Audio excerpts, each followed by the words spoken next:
Hello everyone, I am Yamini Thukral welcoming you to Adda 24/7 school. तो बच्चों, हमने बायोटेक्नोलॉजी, प्रिंसिपल्स एंड प्रोसेसेस के तीनों सब टॉपिक्स कर लिए हैं। Principles of biotechnology, then tools of recombinant DNA technology, processes of recombinant DNA technology. तो आज जो है हम इसके एनसीईआरटी क्वेश्चंस करने जा रहे हैं। तो स्टार्ट करते हैं अपने एनसीईआरटी क्वेश्चंस के साथ। So starting with question number 1, can you list 10 recombinant proteins which are used in medical practice? कौन से ऐसे 10 recombinant प्रोटीन हैं जो कि मेडिकल प्रैक्टिस के अंदर यूज होते हैं and where they are used as therapeutics? Use the internet. So हमने इंटरनेट के थ्रू ही जो है निकालने हैं 10 recombinant प्रोटीन्स जो कि कहाँ पे यूज होते हैं, हमारे मेडिकल प्रैक्टिस के अंदर यूज होते हैं। तो जब हम इस पे स्टार्ट करें तो फर्स्ट हमें क्या मिलता है, ह्यूमन इंसुलिन। वो हमारा किस में यूज होता है, डायबिटीज को ट्रीट करने के लिए। सेकंड हमारा क्या होता है, ह्यूमन ग्रोथ हार्मोन। क्या होता है हमारा, ह्यूमन ग्रोथ हार्मोन होता है जो कि डॉर्फिज्म को क्योर करने के लिए मदद करता है। मतलब अगर हार्मोन, जो ग्रोथ हार्मोन है, उसका इंजेक्शन अगर हम लोग देते हैं तो उससे क्या होता है, जो कि डॉर्फिज्म से जूझ रहे होते हैं बच्चे, वो उनकी हाइट थोड़ी सी बढ़ जाती है। Then blood clotting factor, haemophilia को ट्रीट करने के लिए। बच्चों, हीमोफीलिया कौन सा डिजीज होता है, हीमोफीलिया वो डिजीज होता है जिसके अंदर अगर हमें स्लाइट भी कट लग जाए तो उसमें ब्लीडिंग बहुत ज्यादा होती है। क्या होती है, ब्लीडिंग बहुत ज्यादा होती है। और इसमें क्या होता है, एब्सेंस ऑफ क्लॉटिंग फैक्टर्स। क्या होता है, एब्सेंस ऑफ क्लॉटिंग फैक्टर्स। ठीक है। सो ये होता है हमारा हीमोफीलिया के अंदर। तो उसमें हमें क्या देते हैं, हम लोग ब्लड क्लॉटिंग फैक्टर्स देते हैं। उसके बाद में हमारा आता है टीपीए, टिश्यू प्लाज्मिनोजन एक्टिवेटर, जो कि हार्ट अटैक और स्ट्रोक्स को ट्रीट करने के लिए यूज होता है। Next, platelet derived growth factor, जिसको हम लोग पीडीजीएफ भी बोलते हैं, जो क्या करता है, वूंड हीलिंग को स्टिमुलेट करता है। क्या करता है, वूंड हीलिंग को स्टिमुलेट करता है। Next, interferon. इंटरफेरॉन किस लिए यूज होता है, वायरल इन्फेक्शन को ट्रीट करने के लिए होता है। Next, interlinking. इंटरलिंकिंग क्या करता है, it enhances the immune reaction, immune reaction को एनहांस करता है। Next, hepatitis B vaccine. Hepatitis B vaccine क्या करती है, it prevents the infectious disease, जो कि है हमारी हेपेटाइटिस। हेपेटाइटिस बी, इसको ट्रीट करने के लिए हमारी हेपेटाइटिस बी वैक्सीन यूज होती है। देन आती है हमारी हर्पिस वैक्सीन, जो कि प्रिवेंट करती है हर्पिस वायरस को। और लास्ट हम लोग जो देखते हैं DNase-1, वो किस लिए यूज होता है हमारा, for the treatment of cystic fibrosis. तो हमारे 10 कौन कौन से रिकॉम्बिनेंट प्रोटीन्स हो गए, human insulin, human growth factor hormone, blood clotting factor, tissue plasminogen activator, platelet derived growth factor, interferon, interlinking, hepatitis B vaccine, herpes vaccine और DNase-1। सो हमें पता चल गया कि 10 रिकॉम्बिनेंट प्रोटीन्स हमारे कहाँ पे मेडिकल प्रैक्टिस में कौन कौन से यूज होते हैं।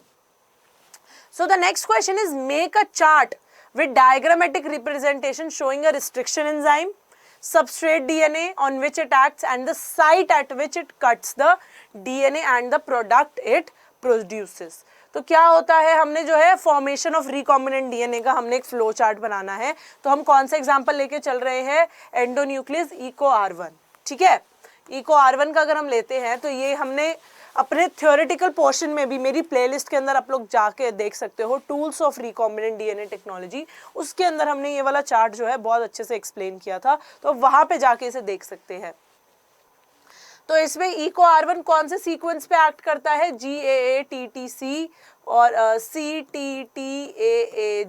ये हमारे क्या होते हैं, पैलिंड्रोमिक सीक्वेंसेस होते हैं। क्या होते हैं, पैलिंड्रोमिक सीक्वेंसेस होते हैं। ठीक है, तो ये क्या करता है, इको R1 जाके कहाँ पे कट करता है, GAA वाले पोर्शन पे। और इको R1 यानी जो भी रिस्ट्रिक्शन एंजाइम होता है वो सेंटर में कट नहीं करता, सेंटर से स्लाइटली लेफ्ट या फिर स्लाइटली राइट। तो वो यहाँ पे कट लगाता है, वो यहाँ पे कट लगाता है। तो हमें ये 2 फ्रैगमेंट्स मिल जाते हैं। फिर क्या होता है, स्टिकी एंड जो होता है बनते हैं, यहाँ पे आके हमारा फॉरेन डीएनए के अंदर जो है हमारा वेक्टर डीएनए ज्वाइन कर जाता है और उससे क्या बनता है, हमारा रिकॉम्बिनेंट डीएनए। तो ये है हमारा रिकॉम्बिनेंट डीएनए बनाने का पूरा प्रोसीजर एक फ्लो चार्ट के अंदर। ठीक है। So question 3, from what you have learned, can you tell whether enzymes are bigger or DNA is bigger in molecular size? How did you know? अब हमें बताना है कि एंजाइम ज़्यादा बड़ा होता है या फिर हमारा डीएनए ज़्यादा बड़ा होता है। तो एंजाइम की, अगर हम डीएनए की बात करें, डीएनए डीऑक्सीराइबोन्यूक्लिक एसिड और एंजाइम्स, वो दोनों के दोनों हमारे मैक्रोमोलिक्यूल्स होते हैं। So the DNA, deoxyribonucleic acid and enzymes, they are macromolecules. DNA is a polymer of deoxyribonucleotides and enzymes are proteins. DNA किसका पॉलीमर होता है? डीऑक्सीराइबोन्यूक्लियोटाइड का, और एंजाइम जो होते हैं हमारे प्रोटीन्स होते हैं। Hence these are polymers of amino acid. तो एंजाइम्स हमारे किसके पॉलीमर्स हो गए? प्रोटीन्स हमारे किससे मिलके बनते हैं? प्रोटीन्स हमारे अमाइनो एसिड्स को मिलके बनते हैं। तो वही जो है इसमें आया है, एंजाइम्स प्रोटीन्स है, तो अमाइनो एसिड के पॉलीमर्स हुए। But the DNA it is bigger in molecular size as compare to protein. DNA जो है मॉलिक्यूलर साइज में बड़ा होता है प्रोटीन से, because synthesis of proteins is regulated by a small segment of DNA called genes, and also a large number of proteins can be synthesised by a DNA molecule. एक DNA molecule बहुत सारे protein molecules बना देता है, many protein molecules. तो इससे क्या पता चलता है कि डीएनए इतना बड़ा है, डीएनए हमारा इतना बड़ा है कि वो बहुत सारे प्रोटीन मॉलिक्यूल्स बना देता है ना। और डीएनए जो हमारा सिंथेसिस ऑफ प्रोटीन है वो एक छोटे से सेगमेंट ऑफ डीएनए से रेगुलेट हो जाता है, जिसको हम लोग क्या बोलते हैं? जीन। जीन क्या रेगुलेट करता है? Gene regulates protein synthesis. तो डीएनए का बहुत छोटा सा हिस्सा होता है हमारा जीन का, और वो क्या करता है? वो रेगुलेट करता है हमारा प्रोटीन सिंथेसिस। तो इससे क्या पता चलता है कि डीएनए हमारा बड़ा होता है और प्रोटीन जो होता है हमारा छोटा मॉलिक्यूल होता है। Next question, what would be the molar concentration of a human DNA in a human cell? Consult your teacher. If I am your teacher I am teaching you. ठीक है, तो आप मुझे कंसल्ट कर सकते हैं। तो मैं उसीलिए आज आपको बता रही हूँ कि क्या मोलर कॉन्सेंट्रेशन होगी हमारे ह्यूमन डीएनए की। सो मोलर कॉन्सेंट्रेशन क्या होती है हमारी? 6.023 into 10⁻23 into total number of chromosome. ये हमारा क्या देता है? मोलर कॉन्सेंट्रेशन देता है। तो कितने क्रोमोसोम होते हैं हमारे पास? 46 होते हैं। तो जब हम एवोगैड्रो नंबर को मल्टीप्लाई करेंगे 46 से, हमारे कितने मोल्स आ जाएंगे? 2.77 into 10⁻23 moles. So therefore 2.77 into the 10⁻23 moles is the molar concentration of DNA in each of the diploid cell in humans. कितनी आती है molar concentration हमारी? 2.77 into 10⁻23। कैसे हमने कैलकुलेट किया? Avogadro number into number of chromosomes. ये हमें क्या देता है? Molar concentration of human DNA. Molar concentration of human DNA. ठीक है, तो ये हो जाता है हमारा Avogadro number into number of chromosomes. Okay, तो ये हमारा फॉर्मूला हो गया मोलर कॉन्सेंट्रेशन। चाहे हम इसके अंदर किसी और की भी मोलर कॉन्सेंट्रेशन निकाले तो हमारा यही फॉर्मूला रहेगा। एवोगैड्रो नंबर से हमें जो है मल्टीप्लाई करना है, उससे हमारे मोल्स निकल आएंगे। So next question, do eukaryotic cells they have the restriction endonucleases? Justify your answers. Eukaryotic cells के अंदर restriction endonuclease नहीं होता, क्योंकि DNA molecules जो होते हैं हमारे, जो हमारे eukaryotes के DNA molecules होते हैं वो heavily methylated होते हैं, वो heavily methylated होते हैं। और जो रिस्ट्रिक्शन एंडोन्यूक्लियस है हम कहाँ से निकालते हैं? बैक्टीरिया से निकालते हैं। सो ये मिथाइलेशन क्या करता है? It safeguards the DNA from the action of restriction enzyme. अब यूकैरियोटिक जो हमारा डीएनए होता है, जो यूकैरियोटिक डीएनए होता है हमारा हेवीली मिथाइलेटेड होता है। मिथाइलेशन क्यों होती है? To protect them against the action of restriction enzyme. और प्रोकैरियोटिक सेल्स के अंदर क्या होता है? These enzymes are present where they aid in preventing the invasion of DNA by virus. तो यूकैरियोटिक डीएनए के अंदर हमारा क्यों, यूकैरियोटिक सेल्स के अंदर रिस्ट्रिक्शन एंडोन्यूक्लियस क्यों नहीं होता? क्योंकि वो जो सेल्स हैं वो हेवीली मिथाइलेटेड होते हैं। और मिथाइलेशन क्या करता है? It safeguards the DNA from the action of the restriction enzyme. तो ये हो गया हमारा। ठीक है, तो तभी हमारे जो यूकैरियोटिक सेल्स हैं उनके पास नो रिस्ट्रिक्शन एंडोन्यूक्लियसेस। क्लियर है? क्लियर है ना? तो यही है हमारा कि यूकैरियोटिक सेल्स के पास रिस्ट्रिक्शन एंडोन्यूक्लियस नहीं होता है। So besides better aeration and mixing properties, what other advantages do stirred tank bioreactors have over shake flask? Shake flask क्या करते हैं हमारे, देखो हमारे स्टर्ड टैंक बायोरिएक्टर्स होते हैं और शेक फ्लास्क होता है। तो स्टर्ड टैंक बायोरिएक्टर्स होते हैं, उनकी क्या क्या एडवांटेजेस होते हैं ओवर द शेक फ्लास्क, वो हमने देखना है। So the shake flask, they are used for growing and mixing the desired materials.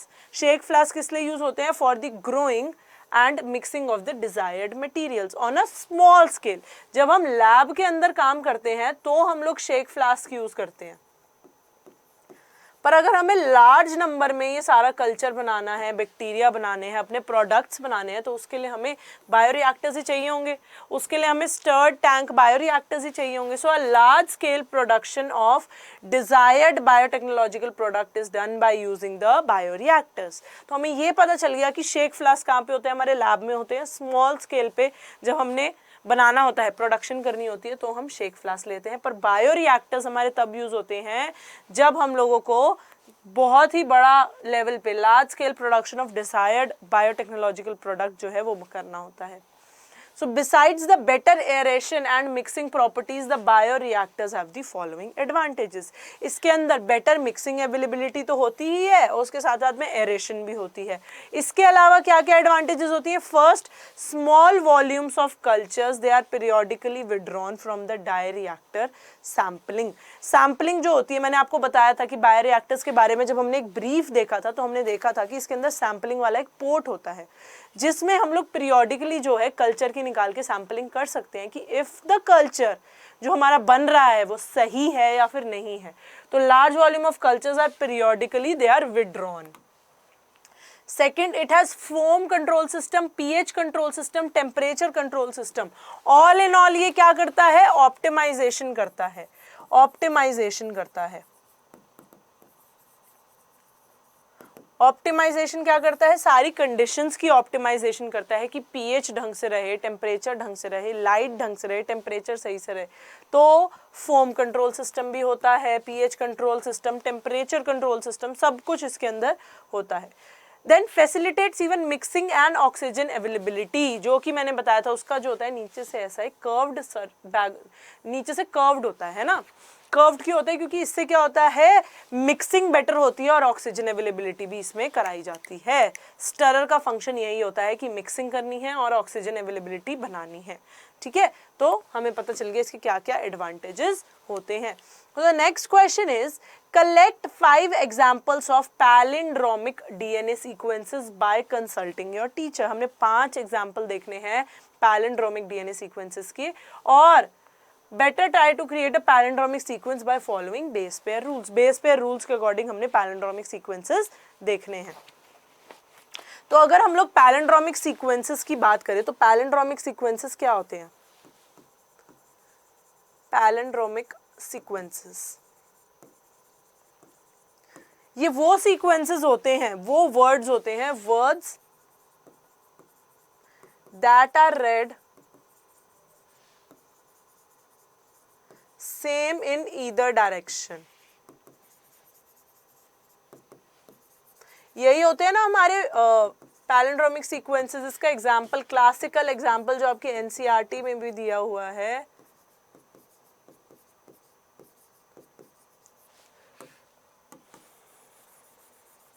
Malayalam. जब हम मलयालम वर्ड लिखते हैं, मलयालम वर्ड लिखते हैं, इसे चाहे हम ऐसे पढ़ लें चाहे हम ऐसे पढ़ लें, ये दोनों ही डायरेक्शन में हम लोग सेम पढ़ते हैं ना। तो यही होते हैं हमारे पैलिंड्रोमिक सीक्वेंसेस की जब हम उन्हें 5 प्राइम से 3 प्राइम पढ़े और 3 प्राइम से 5 प्राइम पढ़े, वो हमारे सेम होते हैं। तो हमने ऐसे ही 5 एग्जाम्पल्स निकालने हैं पैलिंड्रोमिक सीक्वेंसेस के।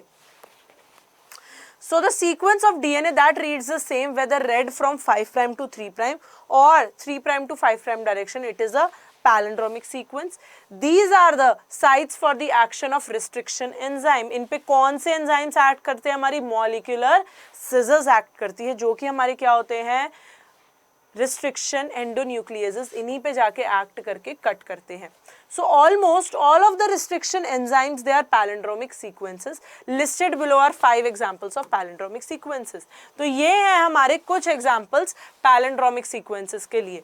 ये हमारा इको R1 इस पे एक्ट करता है, GAATTC और CTTAAG. देखो जब ऐसे पढ़ रहे हैं 5 prime to 3 prime to 5 prime तो भी सेम है, मतलब ऐसे पढ़ें चाहे हम लोग इसे ऐसे पढ़ें, ये सेम जाएगा. ठीक है.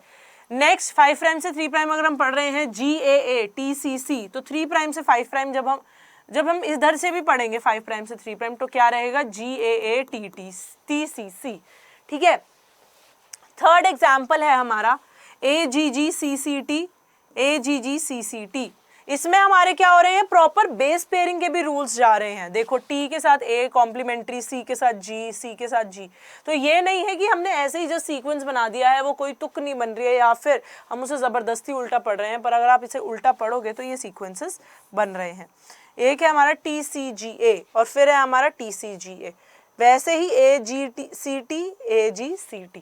तो ये 5 एग्जाम्पल्स हैं हमारे A, B, C, D, E. ये पांचों के पांचों एग्जाम्पल हमारे किसके हैं? पैलिंड्रोमिक सीक्वेंसेस के हैं. किसके हैं? पैलिंड्रोमिक सीक्वेंसेस के हैं. So the next question is, can you recall meiosis and indicate at what stage a recombinant DNA is made? meiosis की जब हम बात करें तो meiosis क्या है? हमारा रिडक्शनल डिवीजन है. क्या है? रिडक्शनल डिवीजन है. जब हम और मियोसिस के बारे में देखते हैं तो इसके अंदर कितने फेजेस थे? हमने 11th में पढ़ा था. इसके अंदर कितने फेजेस थे हमारे? 2 फेजेस थे, 1 and 2. जो मियोसिस 1 है वो ही हमारा मेन होता है, उसी के अंदर हमारी क्रॉसिंग ओवर और रिकॉम्बिनेशन होता है ना. तो हमने यही बताना है कि कौन से फेज के अंदर रिकॉम्बिनेंट डीएनए बनेगा, जिसके अंदर क्रॉसिंग ओवर होती है, वो वाला डीएनए हमारे किस फेज में बनेगा. तो जब हम रिकॉम्बिनेशन की बात करते हैं तो recombinant DNA it is form due to the crossing over between the non sister chromatids. Non sister chromatids जो कि होमोलोगस क्रोमोसोम के अंदर होगी, उनकी जब क्रॉसिंग ओवर होगा तो क्या बनेगा? हमारा रिकॉम्बिनेंट डीएनए बनेगा. ठीक है. It occurs during the pachytene stage of the prophase 1 of meiosis 1. Meiosis 1 जैसे कि मैंने बोला कि बहुत ही इंपॉर्टेंट है, उसके अंदर प्रोफेज 1 के अंदर क्या होगा? प्रोफेज 1 के कितने फेजेस होते हैं? Leptotene, zygotene, pachytene, diplotene and diakinesis. ये इसके फेजेस होते हैं, है ना, प्रोफेज 1 के. प्रोफेज 1 के ये फेजेस होते हैं. तो इन फेजेस में जो पैकेटीन फेज है हमारा, उसके अंदर जो है रिकॉम्बिनेंट डीएनए बनता है, उसके अंदर हमारा रिकॉम्बिनेंट डीएनए मॉलिक्यूल बनता है. So the next question is, can you think and answer how a reporter enzyme can be used to monitor transformation of host cell by foreign DNA in addition to a selectable marker? हमने क्या करना है? हमने ये देखना है कि selectable marker तो हमारा transformation देखता ही है, इसके साथ में जो reporter enzyme है वो कैसे हमारा transformation check करता है. So a reporter enzyme it can be used to differentiate transformed cell by tracking down the activity of its corresponding gene. Transformed cells को ये कैसे देखता है? By the activity of its responding genes, जिसको हम लोग रिसेप्टर जीन्स भी बोलते हैं. तो ये रिसेप्टर जीन्स की एक्टिविटी पे काम करता है. किसके जीन्स पे? रिसेप्टर जीन्स की एक्टिविटी पे काम करता है, जो वो बोलते हैं. So for example 3 galactosidase, beta galactosidase जो कि लैक Z ओपेरॉन से, it is not found in the transform cell so that they appear white in colour. The others which appear blue in colour indicate that the cells do not carry this foreign DNA. So in a jellyfish, LAC-Z gene is an example of reporter gene that encodes for green fluorescent protein. तो जो LAC-Z protein होता है हमारा, किसके अंदर होता है? ये लैक ओपेरॉन के अंदर. ये क्या बनाता है? हमारा बीटा गैलेक्टोसिडेज बनाता है. ये क्या बनाता है? बीटा गैलेक्टोसिडेज बनाता है. तो जिस जिस सेल के अंदर ये नहीं होगा, जिस सेल के अंदर हम इसे इंड्यूस कर देंगे, है ना, जिस सेल के अंदर हम बीटा गैलेक्टोसिडेज की जीन को डाल देंगे, वो क्या होगा, इनएक्टिव हो जाएगी। और जब हम उसको कल्चर मीडियम पे ग्रो करेंगे तो वो कॉलोनीज ब्लू अपीयर करेंगी। तो इससे पता चल जाएगा कि व्हाइट अपीयर करेंगी। तो इससे क्या पता चल जाएगा कि ये ट्रांसफॉर्म्ड है। बच्चों देखो, लैक जेड जीन जो है बीटा गैलेक्टोसिडेज को कोड करता है ना, हमारा जो लैक जेड जीन है वो बीटा गैलेक्टोसिडेज को कोड करता है। तो हम क्या करेंगे, रिपोर्टर जीन की मदद से, जो कि हमारा रिसेप्टर जीन है, बीटा गैलेक्टोसिडेज को सेल्स के अंदर इंसर्ट करेंगे, जिसकी वजह से ये इनएक्टिव हो जाए, ये वाला जीन हमारा इनएक्टिव हो जाए। तो फिर हम क्या करेंगे, एक कल्चर मीडियम लेंगे जिसपे ब्लू व्हाइट कॉलोनीज को हम लोग ग्रो करेंगे। जिस सेल के अंदर बीटा गैलेक्टोसिडेज होगा वो व्हाइट कलर की कॉलोनीज देगा और हमें पता चल जाएगा कि वो ट्रांसफॉर्म्ड है, क्योंकि हमने इसका जीन उसके अंदर इंसर्ट किया है। पर जिसके अंदर बीटा गैलेक्टोसिडेज का जीन नहीं है वो ब्लू कॉलोनीज बनाएगा और हमें पता चल जाएगा कि वो नॉन ट्रांसफॉर्म्ड सेल्स है। तो यही होता है रिपोर्टर एंजाइम का काम। रिपोर्टर एंजाइम यही करता है और इसके साथ में सिलेक्टेबल मार्कर भी काम करता है। तो लैक जेड जो जीन है हमारा, उसकी मदद से हमें पता चल जाता है। इवन जेलीफिश के अंदर भी क्या होता है कि जेड जीन जो है ग्रीन फ्लोरोसेंट प्रोटीन को कोड करता है। अगर लैक जेड जीन होगा तो वो ग्रीन फ्लोरोसेंट होगा, नहीं तो वो व्हाइट ही रहेगा। तो इससे हमें पता चल जाता है कि कौन से सेल्स हमारे ट्रांसफॉर्म्ड है और कौन से सेल्स हमारे नॉन ट्रांसफॉर्म्ड है। Describe briefly the following. सबसे पहले origin of replication. So origin of replication ori, ये क्या होता है, this is a sequence from where the replication starts. ये वो सीक्वेंस है जहां से हमारा जो रेप्लिकेशन है वो स्टार्ट होता है। And any piece of DNA when linked to this sequence can be made to replicate within the host cell. ये हमारा बेसिकली किसके अंदर होता है, ये हमारा क्लोनिंग वेक्टर्स के अंदर आता है। ठीक है, क्लोनिंग वेक्टर्स के अंदर आता है। तो जब हम इस ओराई की बात करते हैं, ये ओरिजिन ऑफ रेप्लिकेशन होता है कि जब इसमें कोई भी डीएनए आएगा वो भी इसके साथ रेप्लिकेट करना शुरू कर देगा होस्ट जीनोम के अंदर। So this sequence it is also responsible for controlling the copy number of the linked DNA. ये ही कंट्रोल करता है कि डीएनए कितनी बारी कॉपी हो रहा है, कितनी बारी वो रेप्लिकेट कर रहा है। So if one wants to recover many copies of the target DNA, it should be cloned in a vector जिसका ओरिजिन जो है हाई कॉपी नंबर को सपोर्ट करेगा। हमारे कौन से होते हैं क्लोनिंग वेक्टर, एक तो प्लाज्मिड होता है, एक बैक्टीरियोफाज होता है ना, ये हमारे क्लोनिंग वेक्टर्स होते हैं। तो अगर किसी को हाई कॉपी नंबर चाहिए टारगेट डीएनए का, तो वो क्या करेगा, वो ऐसे प्लाज्मिड या फिर ऐसे बैक्टीरियोफाज को देखेगा जिसका ओराई जो होगा, ओरिजिन जो होगा, हाई कॉपी नंबर को सपोर्ट करेगा। सो ये हमारा होता है first origin of replication. Second, bioreactors क्या होते हैं, bioreactors they are the vessels in which the raw materials they are biologically converted into specific products। हमारे बायोरिएक्टर्स क्या होते हैं, हमारी वेसल्स होती हैं, लार्ज वेसल्स होती हैं जिसके अंदर रॉ मटेरियल जो है वो बायोलॉजिकली कन्वर्ट होते हैं into our desired specific products. Individual enzymes by using the microbial, plant, animal और ह्यूमन सेल्स। ठीक है, so a bioreactor it provides the optimal conditions for achieving the desired product. Bioreactor क्या है, वो सारी optimal condition देता है for achieving the desired product by providing optimum growth conditions. क्या क्या कंडीशंस होती है उसके अंदर, टेम्परेचर कंट्रोल होता है, पीएच कंट्रोल होता है, फोम कंट्रोल होता है, सबस्ट्रेट, सॉल्ट, सब कुछ उसके अंदर कंट्रोल होता है। बट जो जीन बनता है, जो फॉरेन जीन प्रोडक्ट बनता है, वो लार्ज स्केल पे एस्टैब्लिश होता है इसी बायोरिएक्टर की वजह से। So the most commonly used bioreactors are stirring type. A biogas plant is a good example of a bioreactor. Biogas plant को जब हम लोग लार्ज स्केल पे ग्रो करते हैं तो वो उसका बहुत बड़ा एग्जांपल है बायोरिएक्टर का, वो बायोरिएक्टर के अंदर ही ग्रो करते हैं। Next is downstream processing. Downstream processing क्या होती है, हमारी फाइनल स्टेज होती है फॉरेन जीन प्रोडक्ट बनाने की। सो इसमें क्या होता है, the product it is subjected through a series of processes के अंदर जाता है before it is ready for marketing. इस प्रोसेस के बाद सीधा जो है हमारा मार्केटिंग में चला जाता है वो प्रोडक्ट। सीधा कहाँ चला जाता है, मार्केटिंग में वाला प्रोडक्ट चला जाता है। तो डाउनस्ट्रीम प्रोसेसिंग हमारी फाइनल स्टेज होती है। डाउनस्ट्रीम प्रोसेसिंग क्या होती है, हमारी फाइनल स्टेज होती है। It is the final stage जिसके बाद में सीधा प्रोडक्ट जो है मार्केट में जाता है। The processes include separation and purification, जो कि जिनको हम इकट्ठे क्या बोलते हैं, डाउनस्ट्रीम प्रोसेसिंग बोलते हैं। क्या बोलते हैं, डाउनस्ट्रीम प्रोसेसिंग बोलते हैं। The product has to be formulated with suitable preservatives, preservatives भी डालने पड़ते हैं प्रोडक्ट्स के अंदर, जैसे कि ड्रग्स है उनको पहले क्लिनिकल ट्रायल के लिए भेजना पड़ता है, उसके बाद में वो पब्लिक यूज के लिए आती है। So such formulation has to undergo through thorough clinical trials and is the case of drugs, जो कि मैंने अभी आपको बताया। So the quality control testing for each product is also required. Downstream processing के बाद हमारा product further नहीं बनता है, purify हो जाता है, पर उसके बाद में सिर्फ clinical trials और testing होती है, जिसके बाद में वो market में available हो जाता है for the users. So downstream processing and quality control testing, they vary from product to product.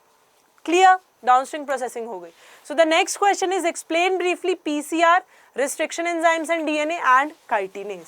So PCR से अगर हम लोग स्टार्ट करें, पीसीआर क्या होता है, हमारा पॉलीमरेज चेन रिएक्शन। क्या होता है, पॉलीमरेज चेन रिएक्शन। सो पॉलीमरेज चेन रिएक्शन के अंदर क्या होता है कि हम जीन को एम्पलीफाई कर सकते हैं, जो हमारा जीन ऑफ इंटरेस्ट है हम उसे एम्पलीफाई कर सकते हैं, चाहे हमारे पास एक ही फ्रैगमेंट हो ऑफ डीएनए का, एक ही फ्रैगमेंट हो डीएनए का, हम उसे एम्पलीफाई कर देते हैं इनटू मल्टीपल कॉपीज, जो कि बिलियन भी बन जाती हैं, बिलियन कॉपीज भी हम इससे बना सकते हैं। It is widely used in the gene manipulation process, मतलब रिकॉम्बिनेंट डीएनए टेक्नोलॉजी के अंदर ये बहुत ही ज्यादा वाइडली यूज होता है। And the phenomena involves the in vitro synthesis of sequences with the help of template strand. अब इसके लिए रॉ मटेरियल क्या चाहिए होता है, हमें टेम्पलेट स्ट्रैंड चाहिए होता है, प्राइमर चाहिए होता है, थर्मोस्टेबल डीएनए पॉलीमरेज चाहिए होता है, जो कि हमारा किससे आता है, थर्मस एक्वेटिकस से। किससे आता है, थर्मस एक्वेटिकस से। क्या होता है उसका नाम, टैक पॉलीमरेज। थर्मोस्टेबल इसलिए चाहिए होता है क्योंकि जो हमारा स्ट्रैंड है डीएनए का वो सब्जेक्ट होता है टू हाई टेम्परेचर, और हमें ऐसा एंजाइम चाहिए जो कि हाई टेम्परेचर पे जाके डीनेचर ना हो जाए। So the enzyme uses the building blocks deoxyribonucleotides. DNTPs किसके अंदर होते हैं, डीएनए पॉलीमरेज ही देता है, जिससे कि प्राइमर को एक्सटेंड करके रेप्लिकेशन वाले प्रिंसिपल पे काम करके मल्टीपल कॉपीज बन जाती हैं। स्टेप्स कौन कौन से होते हैं, सबसे पहले denaturation of the desired double stranded DNA, उसके बाद में प्राइमर्स मतलब एनीलिंग होती है। एनीलिंग का मतलब क्या होता है, सिंगल स्ट्रैंडेड डीएनए के साथ प्राइमर्स जुड़ जाते हैं। उसके बाद में प्राइमर्स का एक्सटेंशन होता है by the enzyme Taq polymerase, और फिर लास्ट में इसके यूजेस क्या है, एम्प्लीफिकेशन के लिए यूज होता है जीन ऑफ इंटरेस्ट, और एडवांटेज क्या है, ज्यादा आउटपुट देता है, greater efficiency, less error prone, less human interference और ऑटोमेटेड होता है। तो ये अगर हम ये फ्लो चार्ट याद कर ले, हमें पीसीआर का प्रोसेस याद हो जाएगा। फर्स्ट स्टेप है डीनेचुरेशन, सेकंड एनीलिंग और थर्ड एक्सटेंशन। क्लियर है, पीसीआर का बहुत ही इंपॉर्टेंट है ये वाला, ये पीसीआर तो आ ही सकता है आपके एग्जाम में। Next, restriction enzymes and DNA. Restriction enzymes क्या होती हैं, basically these are the molecular scissors. क्या होती हैं, मॉलिक्यूलर सीजर्स होती है। So restriction enzyme is a group of enzymes used to cleave or cut DNA strands. Cleave और cutting कहाँ पे होती है डीएनए स्ट्रैंड की, या तो बिल्कुल कॉर्नर्स पे होती है या फिर सेंटर में होती है। तो दो टाइप की हो जाती है, एक्सोन्यूक्लियस एंड एंडोन्यूक्लियस। सो कहाँ पे ये क्लीव करते हैं, एट स्पेसिफिक रिकॉग्निशन सीक्वेंसेस, यानी कि palindromic sequences. So it restricts foreign DNA from entering normal cell by digesting it at various recognition site. ये फॉरेन डीएनए को एंटर नहीं होने देता नॉर्मल सेल पे, क्योंकि वो जगह जगह पे कट लगा देता है। रिकॉग्निशन साइट इज पैलिंड्रोमिक, मतलब उसे चाहे आगे से पढ़ो चाहे पीछे से पढ़ो, वो हमारा सीक्वेंस बिल्कुल सेम रहता है। They are endonuclease and exonuclease both the types. ये क्या स्टिकी एंड्स प्रोड्यूस करते हैं, जिसकी वजह से वेक्टर डीएनए और फॉरेन डीएनए साथ में ज्वाइन हो जाता है। सो स्टिकी एंड्स जो होते हैं वो डिफरेंट होनी चाहिए, एक दूसरे से कॉम्प्लीमेंट्री होनी चाहिए, तभी वो जाके ज्वाइन होती है। Last, chitinase. काइटिनेज क्या होता है, it is a class of enzyme जो कि डिग्रेडेशन ऑफ काइटिन में यूज करता है। क्या फॉर्म करता है, it forms the main component of the cell wall of the fungi. Fungi की सेल वॉल किससे बनी होती है, हमारी काइटिन से बनी होती है ना। फंजाई सेल वॉल किससे बनी होती है, काइटिन से बनी होती है। ठीक है। सो काइटिनेस क्या करता है, इसी सेल वॉल को डाइजेस्ट करने में मदद करता है। तो इसमें से जब फंजाई के अंदर से डीएनए निकालना होता है तो कौन सा एंजाइम यूज होता है, काइटिनेस यूज होता है। कौन सा एंजाइम यूज होता है, काइटिनेस यूज होता है। Hence, to isolate the DNA enveloped within the cell membrane of the fungus, the chitinase enzyme is used to break the cell and release the genetic material. So last question है, discuss with your teacher and find out how to distinguish between first plasmid DNA, chromosomal DNA, second RNA and DNA, third exonuclease and endonuclease. हमने इन सब के क्या करने हैं, differentiation करनी है। So first से जब हम स्टार्ट करें, सो प्लाज्मिड डीएनए क्या होता है, extra chromosomal self replicating DNA molecule होता है और इंडिपेंडेंट होता है क्रोमोसोमल डीएनए से। दूसरी तरफ क्रोमोसोमल डीएनए क्या होता है, एंटायर डीएनए होता है जो कि प्रेजेंट होता है किसके अंदर, क्रोमोसोम्स के अंदर मौजूद होता है। तो पता चल गया हमें प्लाज्मिड डीएनए क्या होता है और क्रोमोसोमल डीएनए क्या होता है, डिफरेंस। नेक्स्ट डिफरेंस है आरएनए और डीएनए के बीच का। आरएनए सिंगल स्ट्रैंडेड होता है, डीएनए डबल स्ट्रैंडेड होता है। ऐसा होता है ना डीएनए, और आरएनए सिर्फ ऐसा होता है। RNA they can not replicate by themselves, वो खुद से रेप्लिकेट नहीं कर सकते हैं, पर डीएनए वो खुद से रेप्लिकेट कर सकते हैं। आरएनए जैसे कि उसका नाम बता रहा है कौन सी शुगर का बना होता है, राइबोस शुगर का, और डीएनए जैसे कि उसका नाम बता रहा है डीऑक्सीराइबोस शुगर का बना होता है। आरएनए के अंदर कौन कौन से पिरामिडीन होते हैं, यूरासिल एंड एडेनिन, और डीएनए के अंदर क्या होते हैं, थाइमीन एंड एडेनिन। मतलब टी और यू का फर्क रहता है। यू हमारा किस में होता है, यूरासिल हमारा आरएनए में होता है, और थाइमीन हमारा किस में होता है, डीएनए के अंदर होता है। तो ये इंटरचेंज होता है इन दोनों में। राइबोसोम्स का कंपोनेंट आरएनए होता है और डीएनए किसका, क्रोमोसोम्स का कंपोनेंट होता है। तो ये है basic difference between the RNA and the DNA.